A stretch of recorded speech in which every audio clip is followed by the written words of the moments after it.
on vous attend. Moi, j'aimerais qu'on vous donne les détails de ce rapport qui a été publié, le rapport choc d'une députée sur l'échec français des expulsions de clandestins. Alors, il faut savoir, déjà, premier chiffre, dans les grandes lignes, ce rapport révèle qu'en France, les étrangers ressortissants du Maghreb représentent 34% des personnes visées par une OQTF, c'est-à-dire plus d'un tiers, Gauthier Lebray, un peu plus d'un tiers. Oui, le taux d'expulsion des Maghrébins est quasiment similaire à celui des étrangers de toute nationalité. En Europe, le taux concernant les ressortissants du Maghreb s'élève à 9,4% et grimpe à 19% pour l'ensemble des nationalités. On le dit souvent, mais c'est vrai que quand on parle des obligations de quitter le territoire français non exécutées, on parle souvent des 3 pays du Maghreb, Tunisie, Maroc, Algérie. Et c'est avec eux que se joue aussi un nombre de bras de fer très conséquent. Après, il y a l'Afrique subsaharienne qui est aussi un vrai dossier. Et Gérald Darmanin, quand il était ministre de l'Intérieur, il s'était rendu dans ces pays d'Afrique subsaharienne pour essayer aussi d'augmenter le taux d'exécution des OQTF avec, on le sait, une semi-réussite. Exactement. Je vais vous donner la suite de ce rapport à tous les auditeurs d'Europe 1 qui nous écoutent. Il est 16h13, on est en direct. Merci d'être avec nous dans On marche sur la tête sur Europe 1. En France, en 2023, il y a eu exactement 137 730 étrangers de toute nationalité qui ont été visés par une OQTF, une obligation de quitter le territoire français. Dans le détail, 47 535 étaient des Maghrébins, soit près de 34% d'entre eux. Alors, moi, c'est le rapport de Brigitte Klinkert qui dit ça. Alors, pourquoi elle s'est intéressée et pourquoi elle a pointé du doigt les OQTF maghrébins ? Non, elle a fait un rapport chiffré. Et donc après, il y a dans ce rapport tous les chiffres concernant les différentes origines des personnes placées sous le statut d'obligation de quitter le territoire français.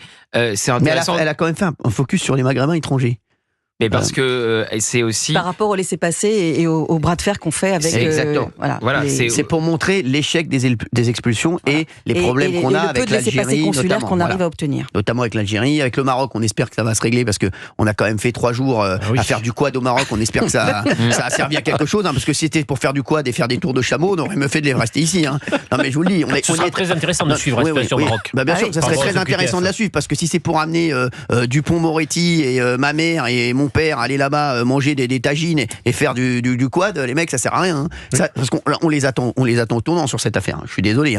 Je l'ai dit ici. Moi, c'est bien sympa d'amener toute la ville, ramener 4 avions au Maroc. On peut prendre les paris ici pour faire des quads et pour faire de la plongée sous-marine. Il faut qu'il y ait une amélioration dans le chiffre OQTF Maroc. Non, c'est pas de l'amélioration. Il faut qu'il y ait une énorme amélioration. Parce que si c'est pour aller faire là-bas les gugus là-bas pendant 4 jours à jouer de la derbouka, c'est pas la peine.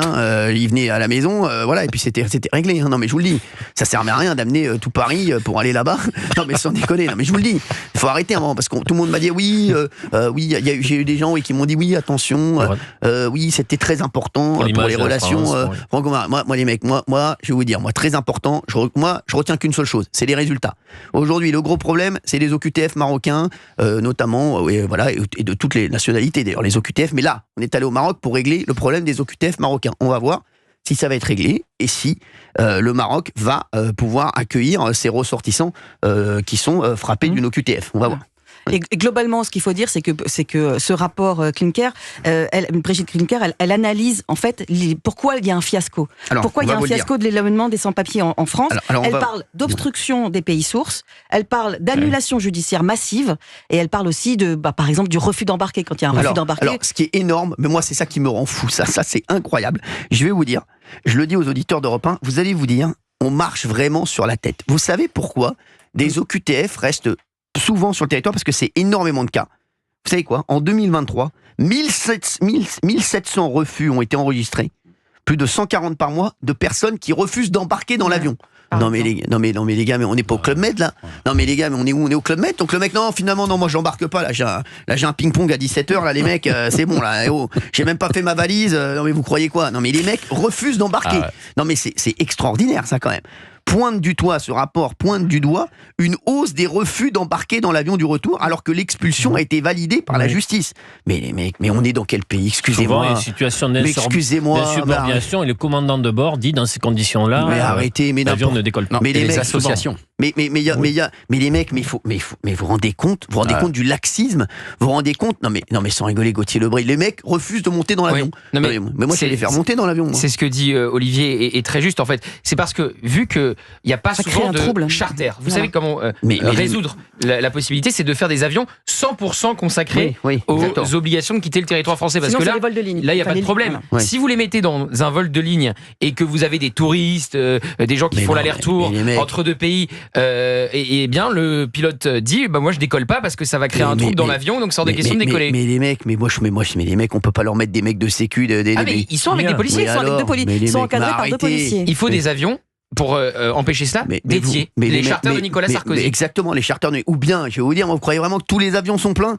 Toutes les heures, tous les avions sont pleins. Moi, je vais vous dire, on prenait un carré un peu au bout de l'avion, et voilà, et vous prenez une dizaine de places ou une quinzaine de places au fond de l'avion. Vous allez voir, ça se passera très très bien. Vous mettez 3 mecs de sécu et tout se passera très bien. 3 policiers, c'est bon. Non mais les mecs, arrêtez ça, c'est vraiment nous prendre pour des cons. Excusez-moi.